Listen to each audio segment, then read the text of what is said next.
What's up, everybody? Welcome to episode 59 of the Operators Podcast. We talk about meta, we talk about consumer sentiment, we talk about what's going on and how products will save the day. The tagline of the episode is Be a Cockroach, so maybe that is the episode title. And thanks for being here. Thank you, Phil, for being our flagship sponsor, and I'll talk to you guys later.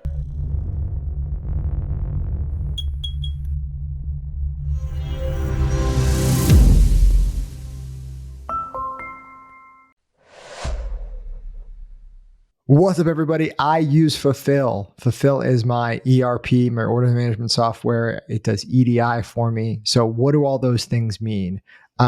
If you are a small Shopify merchant, you probably hook your Shopify up to a 3PL or a warehouse, or maybe you're running fulfillment yourself out of your garage. We did that at one point. Orders come in, orders go out pretty easy. Where it gets difficult is when you're tracking multiple inventory sources, so like different factories making the same stuff with different costs, different components coming in. That ends up being a pain for accounting, and then also different inventory sources going to customers. So if you have 3 warehouses and it's not just going to Shopify, it's going to Amazon, it's going to wholesale, it just ends up being a lot of different information to pass around. And how do you make sure that runs smoothly without just throwing bodies at the problem? That's what Fulfill solves. So it's an ERP. There's a couple ERPs in the industry. NetSuite is the big one, and ask anyone who's ever used NetSuite if they're happy, and they will say no.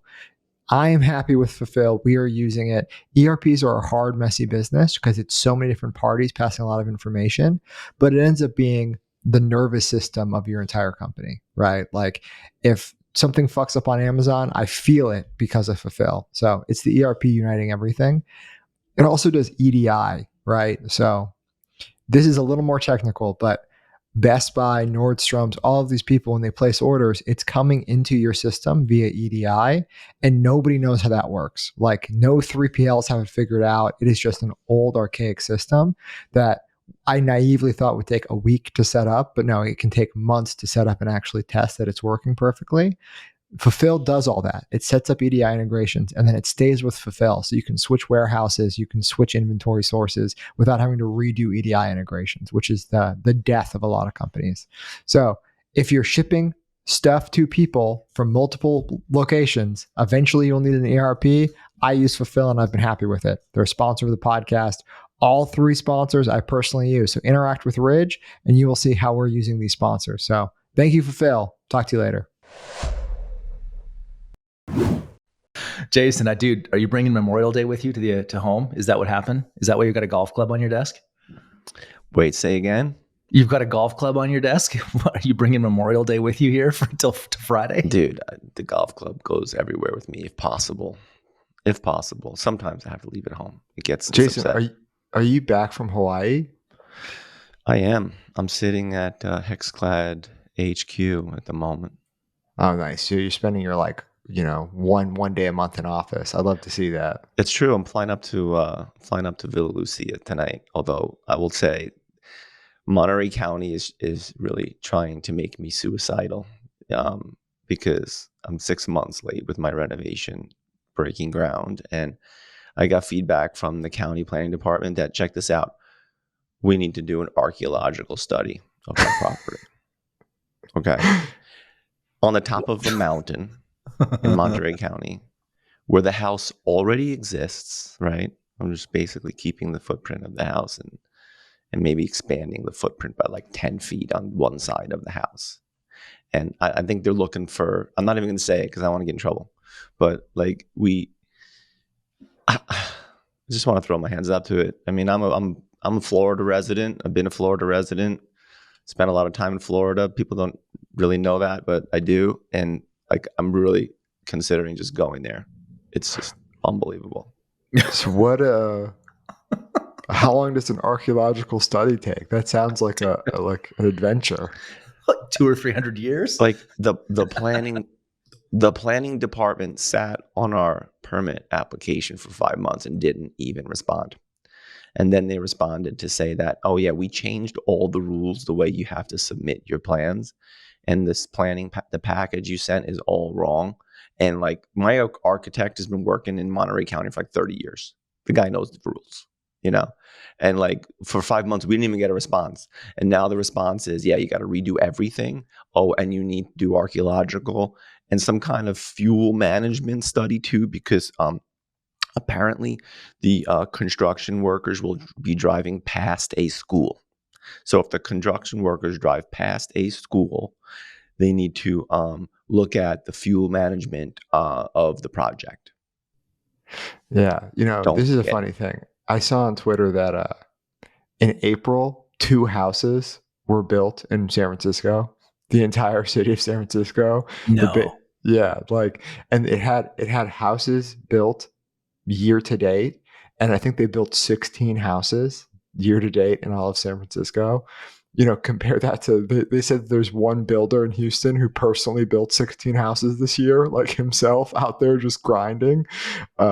And that's the world you're living in. If they want real estate to stay expensive, they make it really hard to build real estate. So I'm sorry you're dealing with that, Jason. is what it is. It's called a high class problem. But Jason, have you done any business? Because I feel like you've done everything in your career so far. Have you ever been in real estate in any in any form? I've been involved in a couple of hotel projects in Florida. So that's real estate. I actually look at real estate investments from time to time. Actually, Cole, one of the co-founders of Hexclad, started a real estate development company, Hunt Developers, because he just loves that stuff. It's interesting. I know a bunch of developers because we deal with them with Lomi, because like we take over the organics waste contracts, and I don't envy them. I think like I know in consumer it can feel hard sometimes, but dude, the amount of regulatory that they deal with, it's like every little city, every little nook and cranny, there's like some bureaucrat or piece of red tape. And like that every time I talk to somebody in that space, that's what they are talking about, is navigating regulatory capture. Sounds awful. Big government, big money. Yeah. So Governor Mike, no governor today? No Governor Mike today. I know we lost our politician, and we're going to get heated today. We're talking about consumer. Well, the state of consumer is what you called it, Jason, yesterday in chat. Yeah. What's the state of consumer? I don't know, man. Who wants to start? Who? Jason, where'd that come from? Why'd you want to talk about this? I'll tee it up for everyone. I'm sure you two will have much more interesting, insightful comments. But we had a guy who runs retail investment banking for a big, like, kind of upper middle market investment bank in here, just sort of chatting. They come through every couple months and give us the state of the market. I'm very grateful actually that people want to come in and talk to us, because we learn a little something from every one of those. And I will PDF the deck and send it to you. But he made a really good point, because he touches all the big consumer brands and also brands our size. And he's like, everyone that I talk to has, the party line is that the consumer is really focused on getting a deal right now. Like, that's the focus. And we see all the numbers, and I'm sure you guys can talk about them, because we've been talking about them in chat, like all these big retailers just down. But it's interesting because we were talking back in September, where some credit card processing data was coming out back in September, right? And we were like, oh, we're gonna feel it. And then I think everyone, Q4, BFCM, holiday, I think it went well for most people, well enough, right? I think our numbers were really good. We actually expected them to be a little bit higher. Now it's like making sense 6 months later. But we did crush it, just not as much as we thought we would. And so I think that was like, okay, well, people are going to buy during that period, right? That's just the time that people buy. No doubt. They've been waiting for deals, and they go, and it's deal time. And then we saw Q1 was really good, but still, like, you can see some cracks. And now we are personally seeing like really, really good numbers when we're running the deals. But during like evergreen periods, I would say they're a little bit below what I would have expected. And we're seeing a little bit more of a push toward Amazon during those evergreen times, which is interesting. But it was just these guys, like, they just kind of came in and we went through it, looked at a bunch of different brands, and like just hit the nail on the head about like everyone is just like they're just being consumers being more disciplined with their money. Period. Sean, what's your take? The Amazon thing. I was on a call yesterday with a founder. They're doing 3 times the business on Amazon this year than their D2C, and they're like, we don't know what happened. It's been ripping. Yeah. I was just at a thing called Commerce Summit. So I came in yesterday. And if you get the chance to go, I don't know if they're going to do it again. They said they will, but Commerce Summit's fantastic. Went last year. This is the second year of it. It is super curated. So it's, 8 and 9 figure brands. There's probably 100 of us, 200 of us get together, select vendors, select tech providers. Harley from Shopify interviewed Mickey Drexler on stage. So he's talking about just like a legend v legend, right? And I'll point out 2 things. One, you can tell how good an industry is doing by how many people are involved. And if you go on Twitter or you go on forums or you go to meetups or dinners or whatever, you'll just see less and less people hanging around, right? And it's the one reason why, shout out Northbeam, shout out Fulfill, like they have been around for years at this point, like still showing up. And I can just think about how many random credit cards and softwares and shit have been pitched that like they try for 3 months and then they go out of business. So we are at a low point in terms of just bodies in the room. Like Commerce Summit was packed, but new brands versus last year, not a lot of people re-upping and coming back. So there's something to think about. It's just like there's less people around. The second point is there was a panel, and I won't bring up the names, but it was some founders who recently exited. And one of the founders, she said, yeah, I think I got the last boat out. Right. Like their deal got done in March, and it was actually 2 founders who deals got done in March, and they both were like, we think we're the last ones. it's like, yep, this is it. And it kind of just shows that like, I think we are at a just a low energy moment, right? Like, what heat is? It's like, it's just particles getting closer together and heating up, right? Because there's more energy tightly packed. And I think we're at a very low energy moment. And I think that comes from consumer. A lot of like no brand was going in there beating their chest like, we're on fire, we're the fucking best, we're killing it. Like there was great brands there. Think of a 9-figure brand on Shopify. They were there.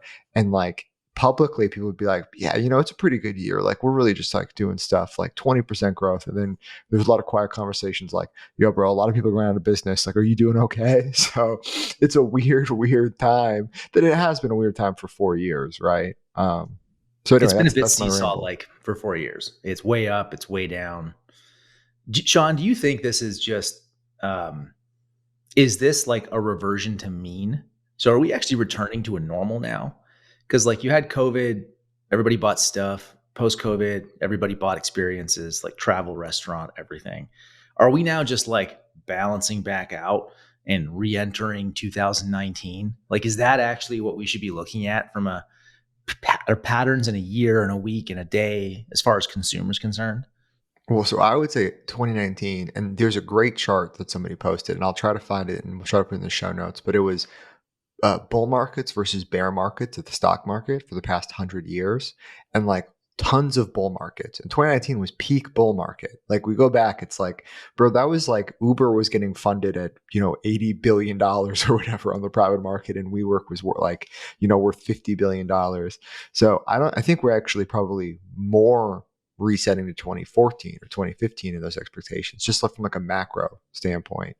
And it's the hero's journey. It would be a super boring story if it was like every year was great and every year got better, right? So you kind of have to dance a little bit, and I think in the end it's going to work out. And yeah, I just think we're currently in a recession. And I agree.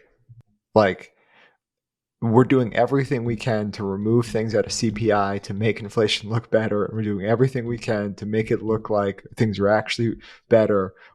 There's 2 active war fronts on the globe at least. And I think we're totally in a recession. With that being said, I would love to talk about this with Jason. And I wish Mike was here because Mike was telling us how great things are going for him. So yeah, dude, he's killing it. I wish the guy the best. Yeah. The first 15 days of May were phenomenal. Okay. We were up 50 to 100% every single day, just printing money year over year in those first 15 days. And Jason was kind enough to send me his sales chart, and it was the exact same. That motherfucker was printing money for the first 15 days of May.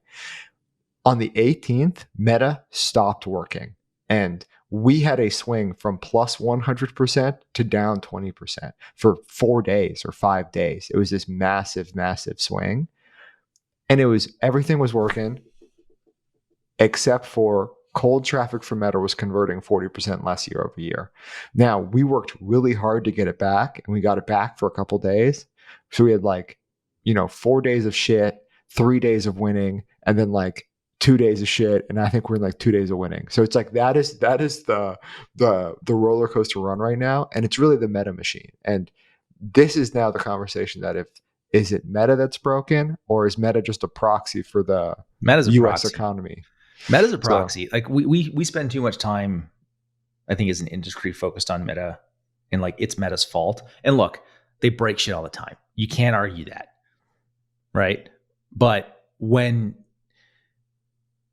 we have been hearing grumblings of this since February, post Q5, people are like, what's going on?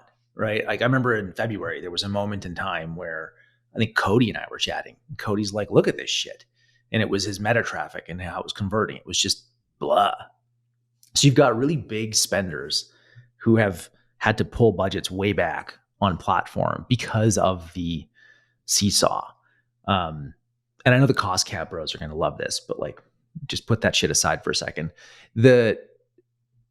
It's hard to not think with all of the little signal out there, banks are talking about it. Jason, you're that investment bank you were talking to, they're talking about it. Private equity people, I spoke to a few venture capitalists and a few PE folks last week. Their concern is debt's very expensive for consumers. And that's a good proxy for how does the consumer feel? It's inflation matters, but it's cost of debt, car loans, homes, all that other stuff that really impacts psychology. So I think my sense is the consumer psychologically is not in a good place. I don't know if the wallet, the actual wallet is. I'm not that smart, but psychologically it's hard to not see it. I mean, do you guys I just fucking talk to normal people, man. I got rich ass friends who are bitching about the price of food. That's not good. That's not a good signal.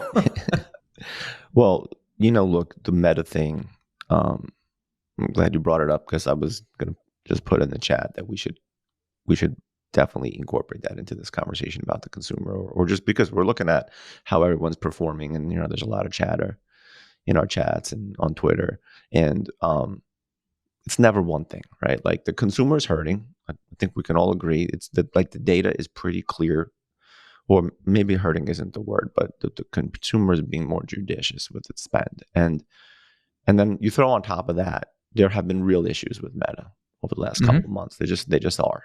Right? It's never one thing. So it's those two.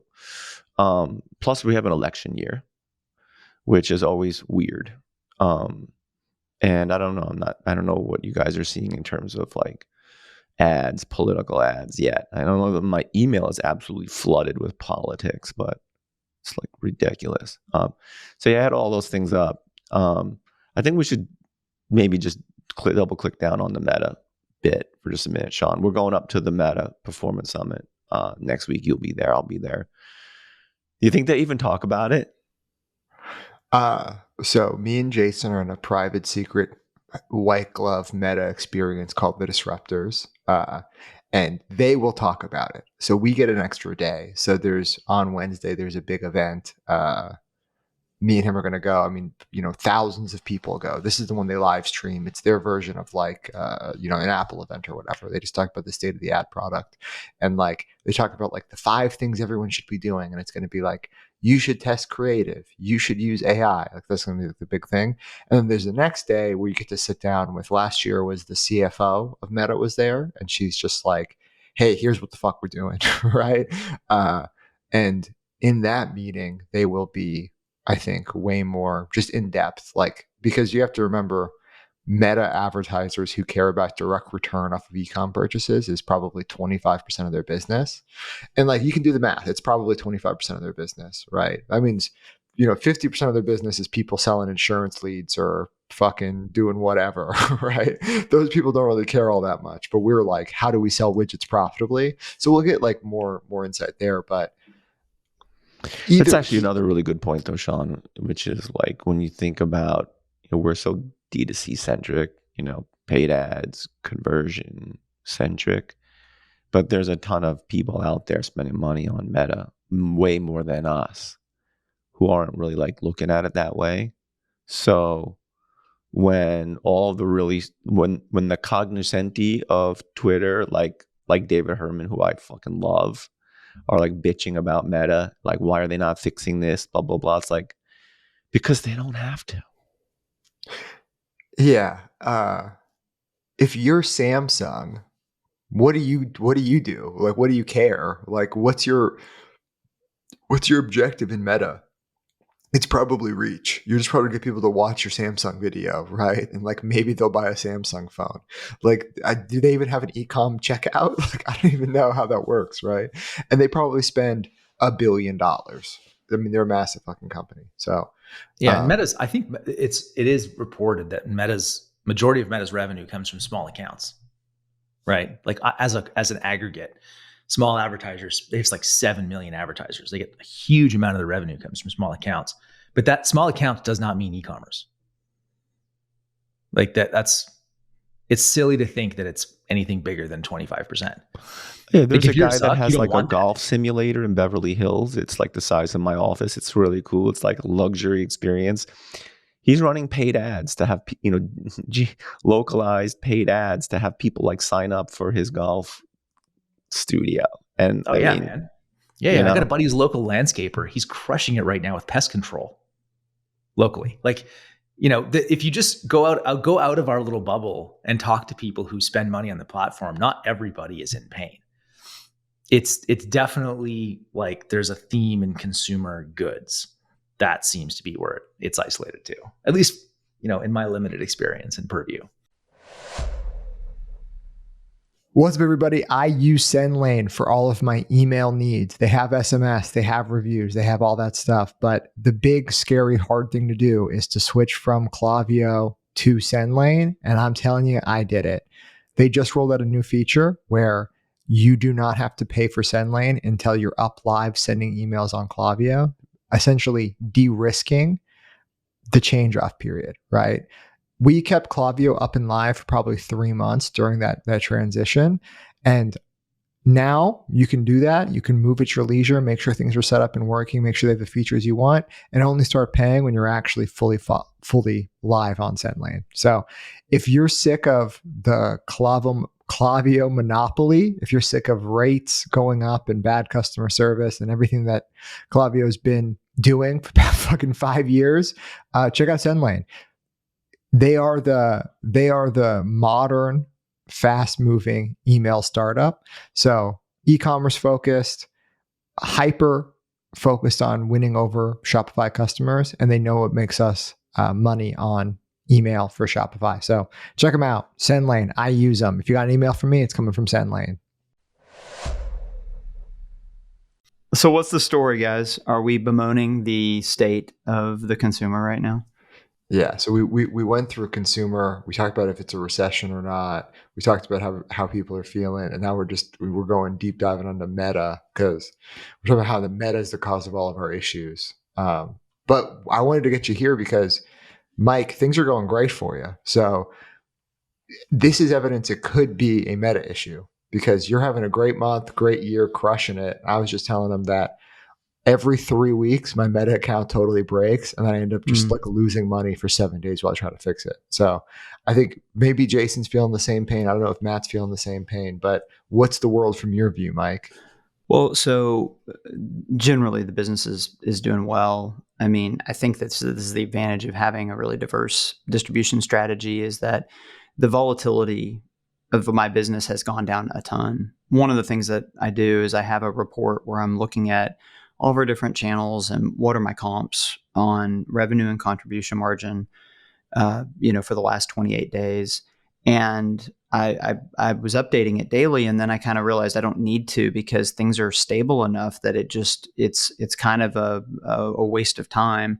That as you do start to get spread out, the volatility comes way down. I will say that we internally are really struggling with something with Meta right now, and I think this might even be somewhat unique to our distribution strategy, but it might just be an issue with their platform, and I want to hear you guys' thoughts. So Meta is basically an entire system that's built to go and find people that are likely to buy your stuff, right?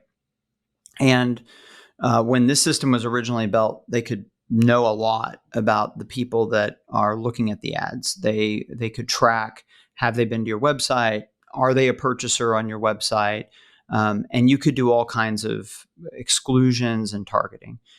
I read this a few months ago, that Meta's basically lost the ability to do real exclusions because of all of the changes that Apple has made, and the workarounds haven't really helped them to solve this.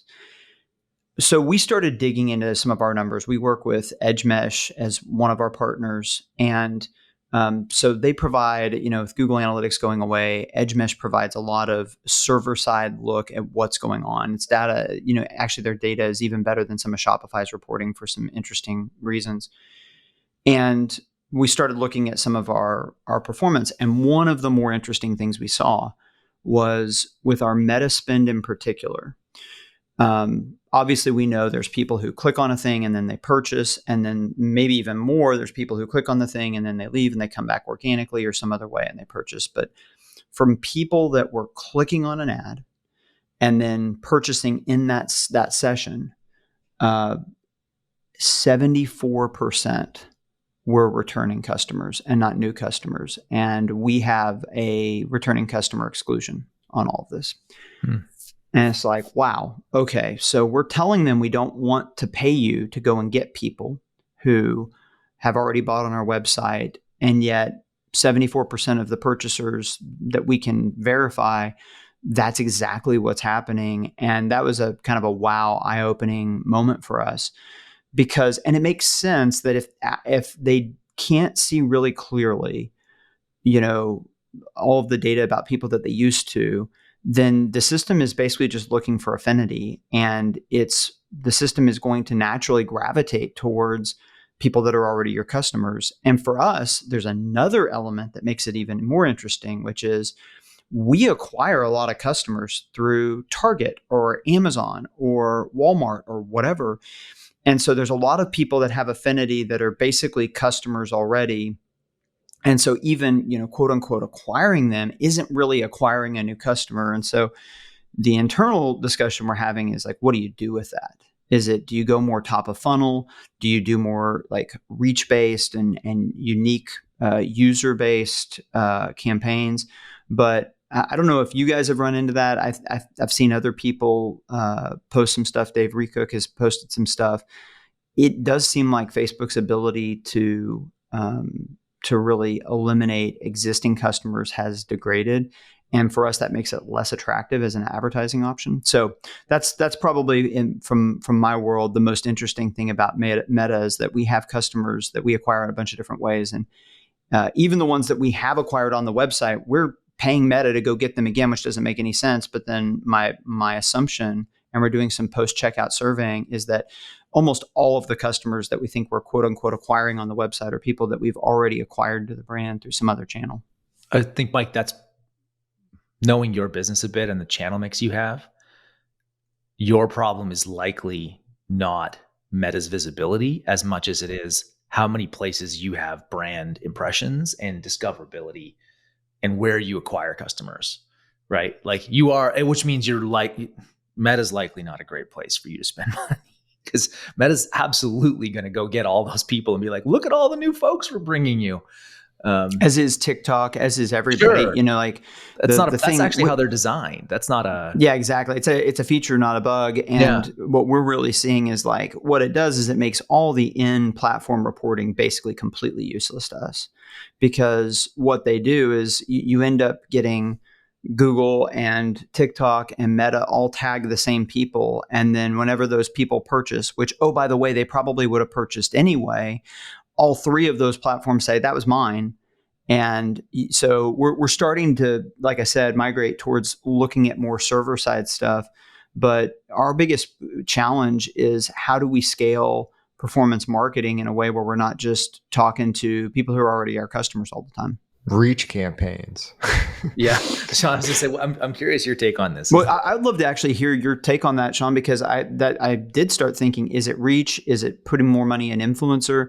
Because if it's not the conversion based stuff, the one other dynamic, and again, I'd love to hear you guys' thoughts on this, is that if all these things that I'm seeing are true, then the more we pull back on bid caps, like the higher number thresholds we have on ROAS or whatever, the more likely the system is to just talk to the people that are already our customers. Yeah. And it's likely to exacerbate the issue.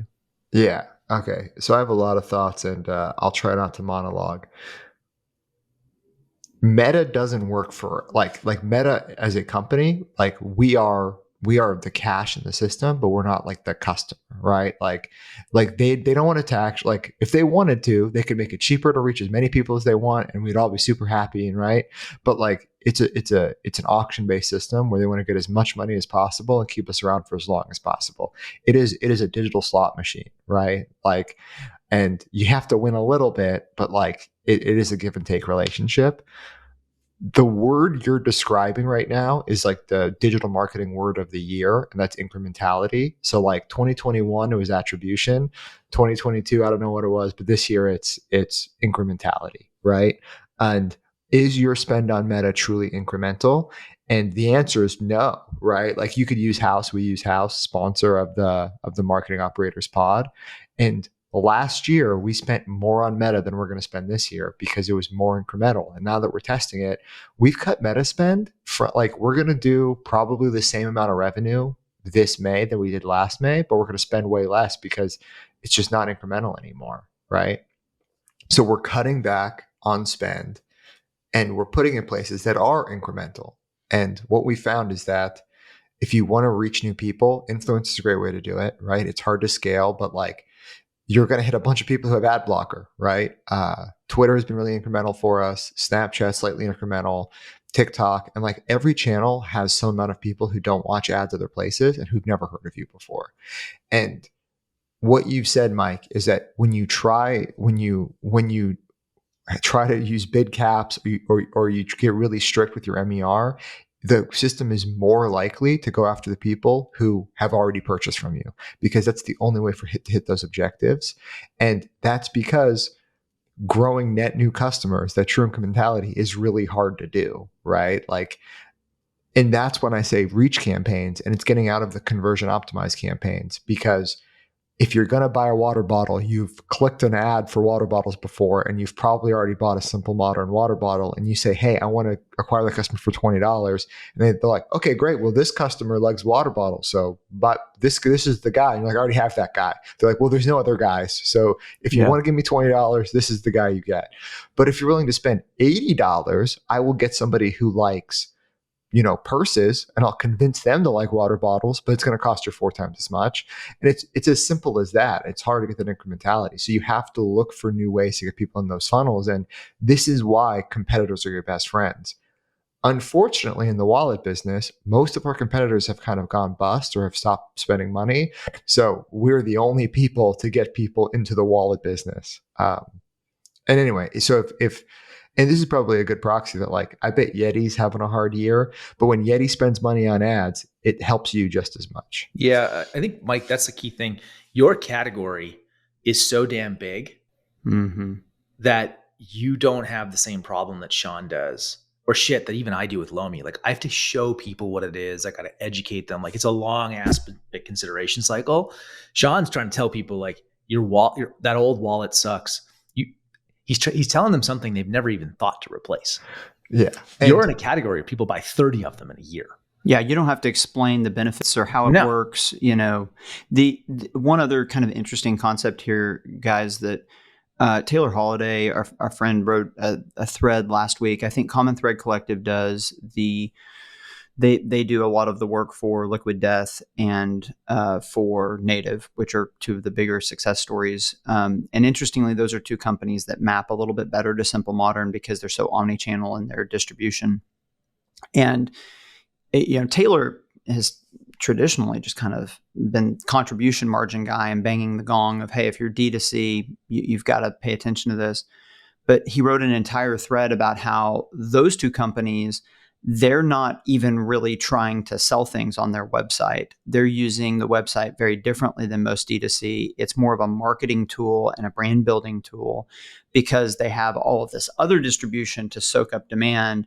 And so for me, that's a really interesting question. If the goal of any consumer product company is to get to the distribution point where you're omni-channel and you're not, completely reliant on Meta and driving your own traffic, is there a point where you kind of ascend or convert to what we're really trying to do with our website is tell our story, build the brand and not necessarily harvest conversions? I don't know if that's the answer, but it's a discussion we're having internally that's interesting.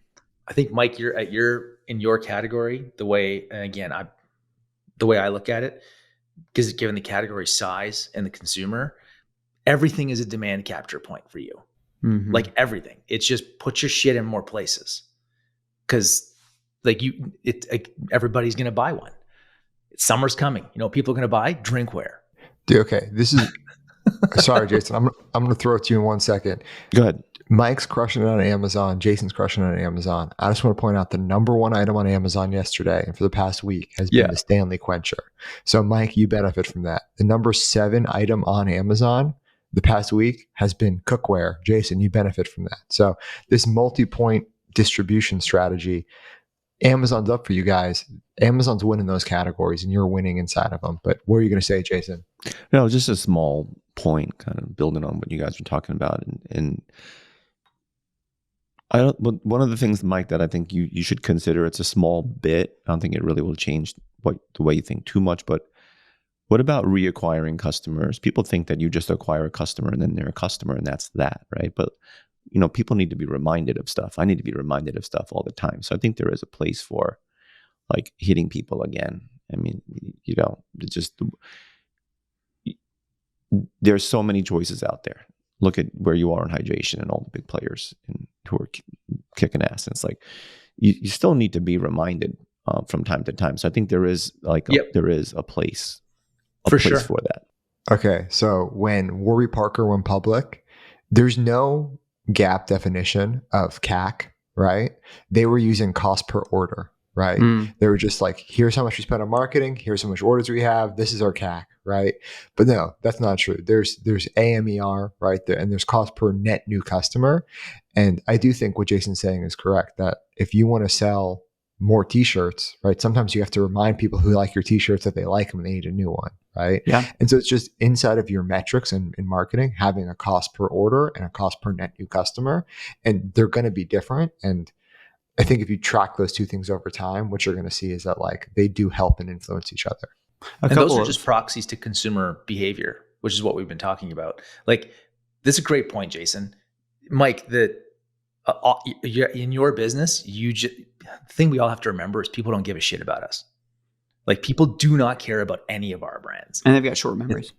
Yeah, short memories, and they really don't care, right? Like, outside of their own home, they just don't care. So if that's true, which I believe it is, then yeah, sometime we at some point you guys have to actually just start spending money and reminding people that you exist.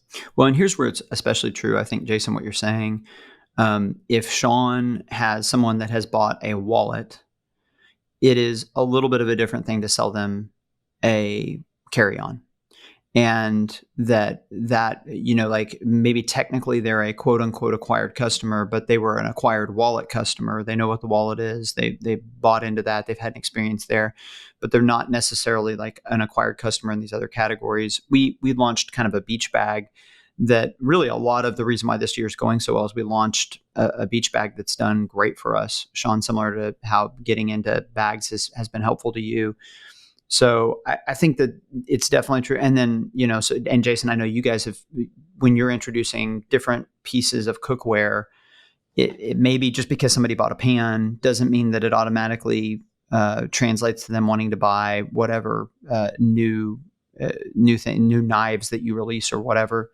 I do think it's also true that in our category, because people own multiple, which is maybe different than Sean and Matt in your categories, that I think people treat it like shoes, our category. And so they fully expect to have a cabinet that has 4 or 5 brands in it.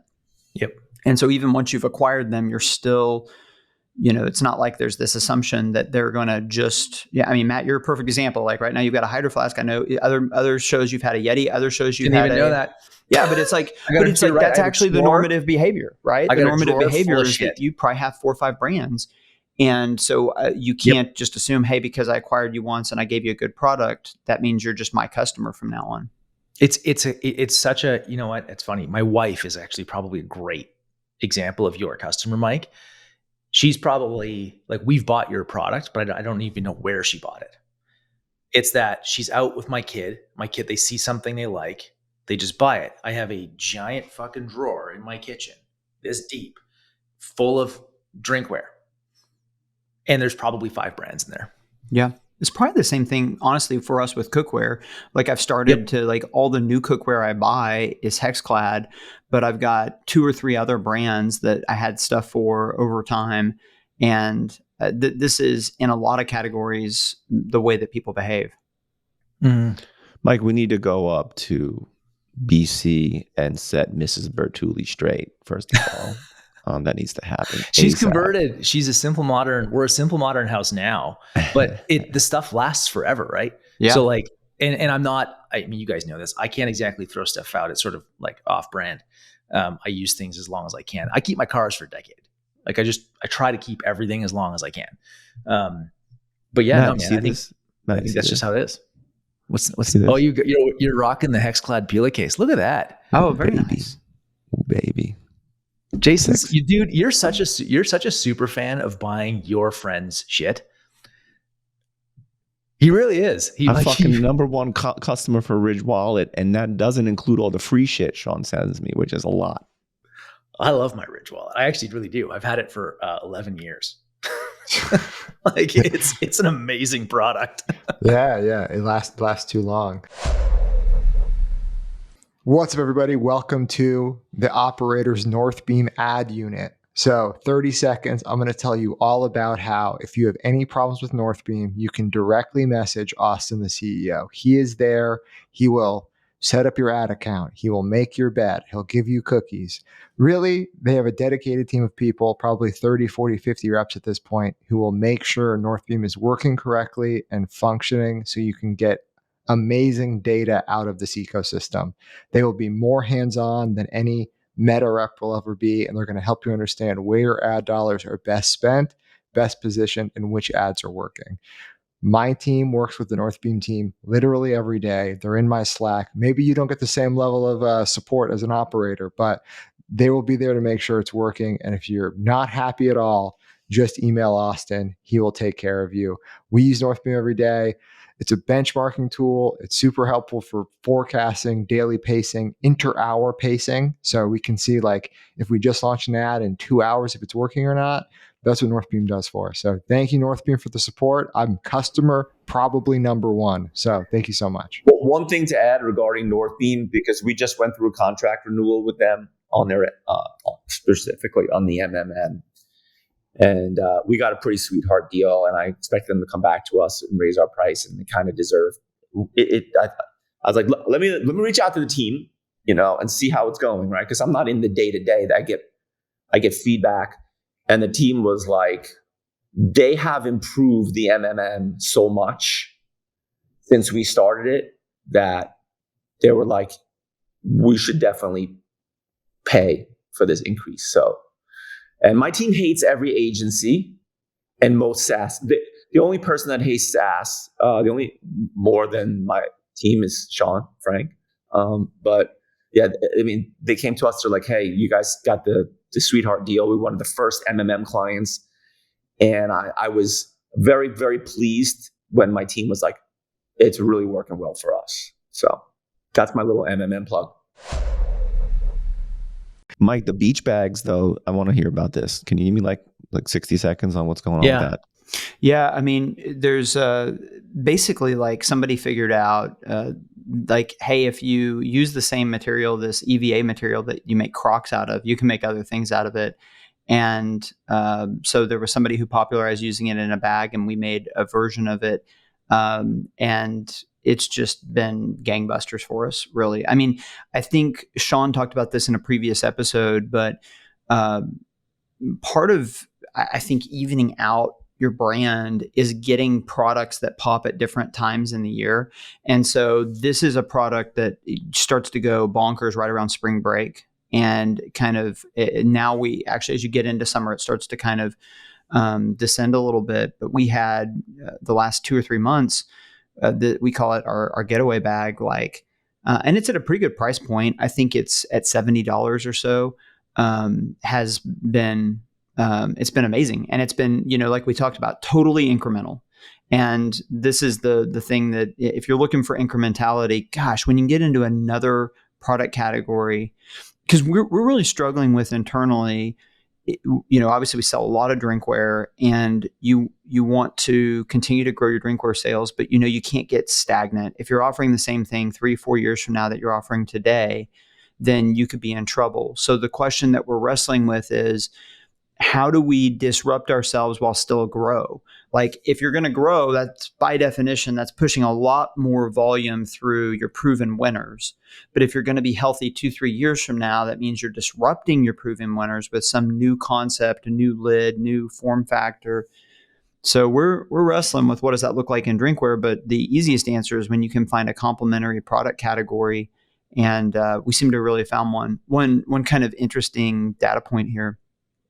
We, I think in a given day, we might be selling, I'm just going to throw out, I guess, $40,000 or $50,000 worth of these on Amazon alone.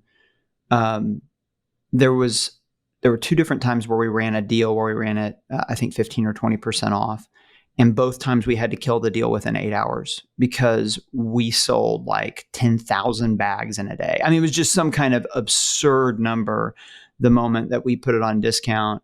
And that's probably been one other big learning for us is like, man, when it comes to customer acquisition, Amazon deals where they give you some of the fire hose, some of their organic distribution, it's just hard to freaking beat that in terms of getting your stuff in front of a lot of new people. Yeah, Mike. Everyone should go to simplemodern.com and just see the amazing job he has done expanding product lines and categories. It's unreal. And someone in software said this: your second opportunity needs to be bigger than your first, or else it'll never excite you, right? So I can't think of whatever the software brand was, but imagine you do something that's successful. This was Ridge, and when we launched backpacks 5 years ago or whatever, and we ended up killing them because they're it's we're only selling maybe a couple 100,000 a month. The wallet's doing millions. Why the fuck would we even waste time with this? Your second opportunity is to be big enough to be exciting, and you can just see your brand. We talk about you selling water bottles. You have a kid section, you have a drinkware section, you have a cooler section, you have this bag section. Eventually you're going to do kids' shoes. And you're like, oh yeah, very clear path to you being multi-billion-dollar company, right? You can see this being, Walmart actually wanting to buy you because you have all of these things that they fill in a very pretty nice package, and it just makes sense, right? You're a lifestyle brand. And that's the real lesson for everyone listening to this should learn is what is my second opportunity? Because it's getting harder to acquire customer for thing off of digital channels, right? And you have to start being able to acquire customer for multiple things and cross-sell those customers. And that is all of our growth this year is coming from new product expansion from categories or making new shit. MLB wallets, NFL wallets, MKBHD wallets. Like, this is new entry points to the brand. So we could all learn from that, man. Best in class operator. Thanks. If you're listening or watching kind. this, Sean, this is an interesting thing. So if for people listening, if you want to visually see this, go to the Wayback Machine, go to simplemodern.com 12 months ago, Mm-hmm. and then look at it today. Just look at the menu. Yeah. Well, you and will I would see it. encourage just as something to say, you guys, I think being a part of this group has really pushed us to, especially on the digital side, we've just gotten so much better. And a lot of it's been advice from this group. One thing I will say, there's the next product category we're getting into. I have been encouraged. I mean, we were already looking at it, but I've been encouraged by this group to do it. And it's a similar thing to what you're saying, Sean. It's a category where it's hard to come up with something bigger than drinkware, but it's a category that's big enough and is hot enough that if we do it and we do it right, it can add, tens of millions. Here's my threshold. Can it add 10 million in contribution profit? Yeah. And that if it can, then that's meaningful. And so we're going to get into another one, which is, I think it can be totally incremental and it can add another brick in the wall. And I keep telling our team internally, like, listen, guys, we've got to get to where website, we can pay D2C, we can pay 50, 60 customer acquisition cost. And we can't come close to that right now. So our ability to scale on the digital marketing front is really hamstrung by the fact that we don't have the user values to support it. But we're going to try and keep adding pieces so that we can get that LTV up high enough that we can really blow it out on the digital side. So it would be a great topic for a subsequent pod, new product funnels. I think we should talk about that in more detail because this is something that we struggle with. And I actually go back to a conversation we had on the pod with Sean.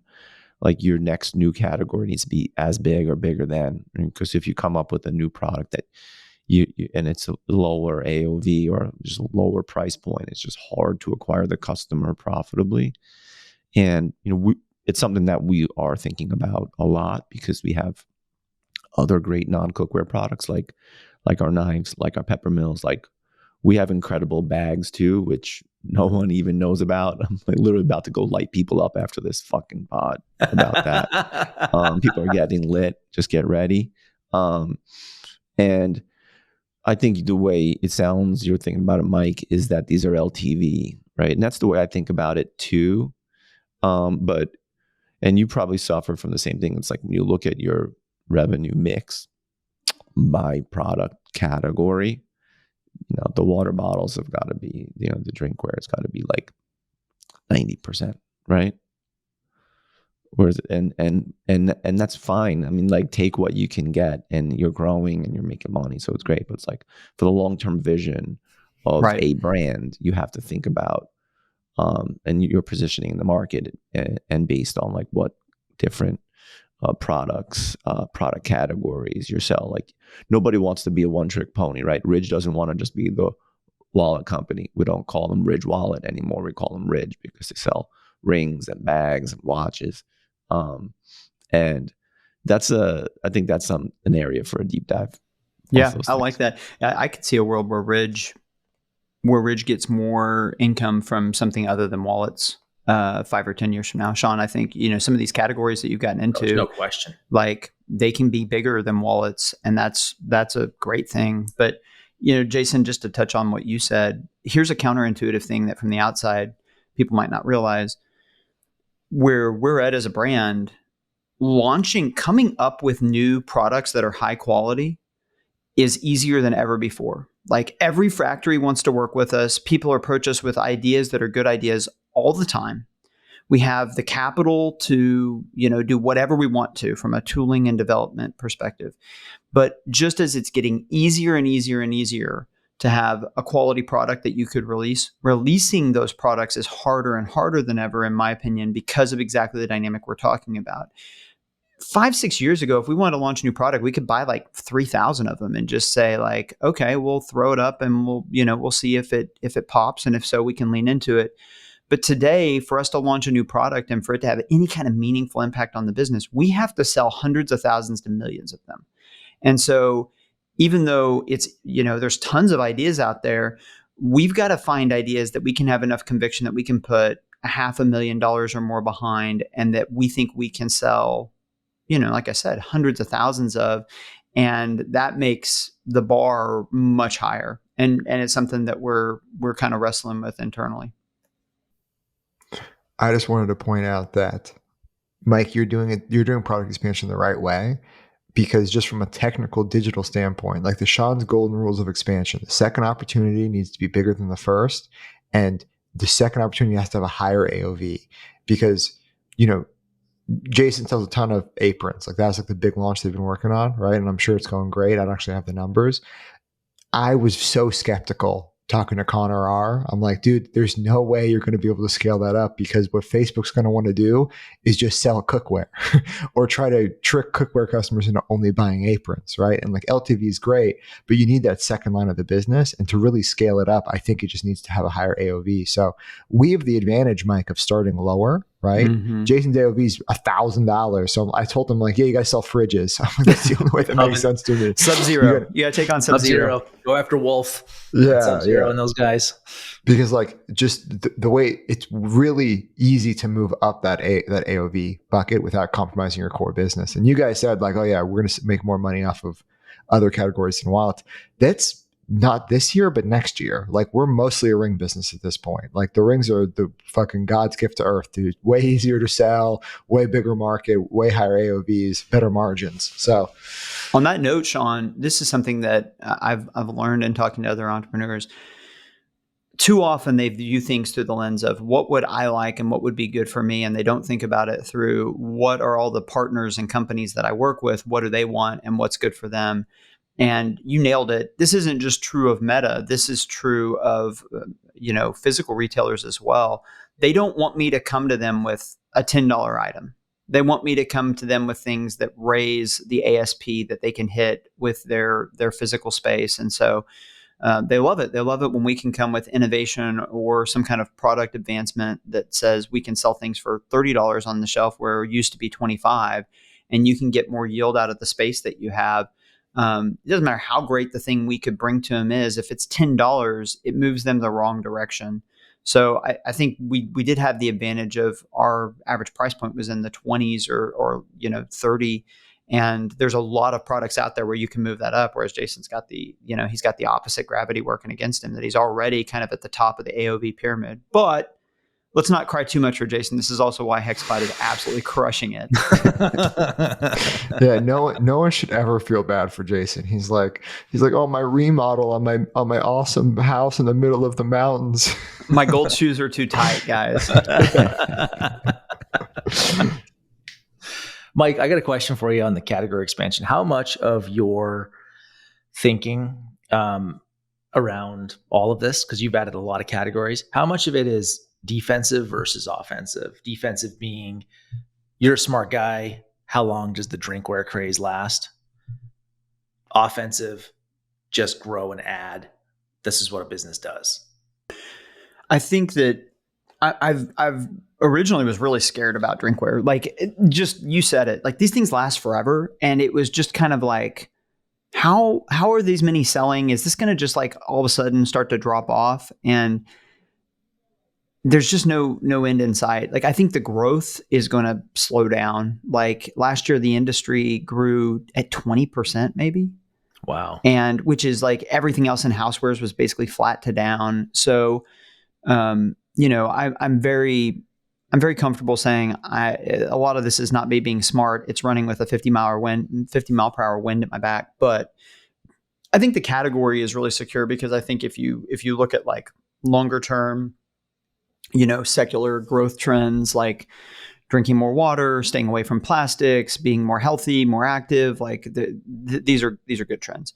The thing that I think I actually see category expansion as a way to fortify your drinkware business, and that like brand equity is just basically everything. Like we went to a trade show. I think I've told this story before. We went to a trade show a couple years into the business, and International Home Houseware Show. The theme of the show is drinkware. There were 50 something drinkware exhibitors. And after about 4 hours of walking around that show with my team, I pulled them all together. I had one of our bottles and I just said, listen, guys, listen, either we are selling this or our logo, our Simple Modern, our brand identity, we're selling that or we're selling water bottles. And if we're selling water bottles, we are screwed. And so a lot of the expansion we've done has just been around making sure that you're building brand equity and that's where the safety is. Not even so much in a particular category. It's just that like Simple Modern meaning something. This is the most fascinating thing about consumer to me is like that these little squiggles mean somebody will pay twice as much for this as a different set of squiggles, right? And then there's another set of squiggles where people will pay 40% more than for my set of squiggles. Like it's just, it doesn't really make a lot of sense. Humans are funny. The way that we signal and we kind of grope for status, but that's where safety is. That's where the brand equity is. And so I actually think when we get into other categories, like we get into this beach bag, for example, the more that we successfully get into other categories, the more that we successfully get into kids and different things, the more that makes the brand mean something. And as long as the brand has a lot of equity, I'm going to be in great shape. My team's going to be in great shape. If at any point the brand equity starts to slip, even if drinkware stays strong, we're in real trouble. Well, that's where, Sean, your apron comment, we launched aprons because, look, they're not a high AOV product. The apron business is never going to be a big business for us, but it's kind of a strategic thing for us. It's a brand awareness thing too. It's almost like merch. And it just kind of goes along with what we're doing. But it's got to be an LTV play, right? It's like we're not going to acquire new customers with aprons as much as we want. And I like that you were talking with Connor about it because I sent the same message to my team. It's like, you want to run some funnels and test it and like prove me wrong, I'm going to let you. But it just seems like really hard. But I do think we will sell millions and millions of dollars of aprons this year and next year. Jason, you're thinking about it totally correct, right? You're like, hey, look, this is great because people on TikTok will be cooking with my aprons. They'll be proud to wear them. They're a great product. Yeah, the brand play is so good. I just think Connor got fucking too cocky. He's sitting there like, yeah, dude, we're going to fucking scale this up. I'm like, there's no way. Those mop-operators, man. Connor, the mop-operator. The mop-operators, I love that. The mop heads. His hair is, they have mop top heads. Well, Cody doesn't. Cody's the only one that's got Cody's bald. I'll say this: like I've been in this game long enough to know that hubris is a real thing that can get you. And when all you've done is have offers work and succeed, it really it doesn't take long for you to just think like, hey, everything I do works and everything I touch will turn to gold. My brother and I ran into this. Some of the people I've mentioned, the venture I had with him, it was like an auction website, but scaled it to $1 million in daily revenue in about 13 months. It was crazy, like the way that we scaled that thing. But we really did start to believe like, oh, just whatever we do and we touch, it's going to work. And then we had a couple of ventures directly after that where we, they went to zero, and probably I would have had more fun if I'd just withdrawn a bunch of cash and made a big bonfire and invited all my friends to it.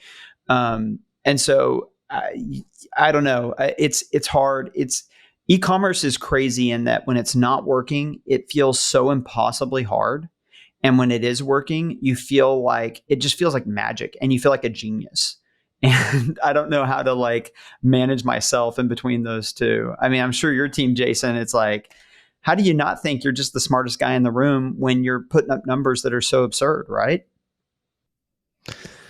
Yeah. I mean, luckily, Danny and I are not kids and we've been through a lot. And so we remain vigilant against the hubris. Human nature is such that you can't avoid it completely. But we try to be diligent and disciplined. Yeah. So I think we could end on this. I gave a talk at Commerce Summit, which everyone should go to. And it was really great. We had like a little dinner and there was like a Q&A or whatever. And I was talking about how fucking awesome I am. Like, dude, we've never raised any money. We're privately held, like profitable. I'm never going to sell. I get to run this business with just like my best friends and no bosses. And they're like, well, Sean, what can kill you? Like, it sounds like you're on top of the world. I'm like, oh, hubris. I'm like, I've wasted. Like, that was like the word for word quote, got a big laugh just like this. And I was like, yeah, like I've wasted more money than anybody else on earth, man. Like, not really, but I bought a fucking factory. I've spent $5 million on legal fees. I launched like 10 product categories last year. And then I picked just to do travel. Like, I've wasted so much goddamn money. And I'm like, yeah, at some point I might take a swing that throws my back out. So that's the challenge. I have a really simple principle that I just basically don't want to hear business advice from anybody who hasn't been through at least one big up cycle and one big down cycle. 100%. And we have a culture that's just like, what's the big up cycle right now? And what can we learn from, whoever is at the forefront of killing it in that big up cycle? And Jason, what you said, the humility and the perspective that comes from really getting your butt kicked for a period and going through a tough period, it's invaluable. Well, people are getting their butt kicked now. That's for sure. Focus on profit. People reach out. They're like, what should we do? I'm like, figure out how to be profitable, batten down the hatches. Do it. Yeah, survive. Cut head count, probably. It's probably a good time. If you're not profitable, you should definitely cut the profitability. And e-com brands need like point, 6 Sean. People to run them. We don't talk about that enough. Like, you can't control the consumer. It's a lot easier to control your expenses than your revenue, or like, and I think people forget that like the easiest way to be a cockroach and to survive through a bunch of different situations is to be really great on managing your own costs. That's it. Be a cockroach. Yeah. Are we finishing on be a cockroach? I think it's good advice. I mean, look, Mike, you nailed it. The people who've never had a down year and never lost are two things: either lucky or not been doing this long enough. Well, there's somebody told me this once. It was a guy who just bought a motorcycle. And he said, there's a saying in the motorcycle community, there's those that have laid down their bike and those who haven't laid down their bike yet. And I thought like very similarly, like in e-com, there are those that have been through really tough periods and there's those who have not been through really tough periods yet. And that's just the way it works. Yeah. All right, that's got to be the pod. Let's end it there. I've also got a call I got to get to. All right, boys. Good talking, guys. That was episode 59. Thanks for listening. Thanks for being here. Hit subscribe.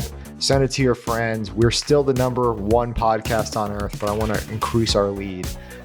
Look, it's a weird time for e-commerce, weird time for the economy, but the hero's journey. You got to go through some challenges, and I think it's mostly meta-driven, but maybe we're in a recession. Who knows? Thanks for being here. Thanks for listening. We will guide you through to the end of the day.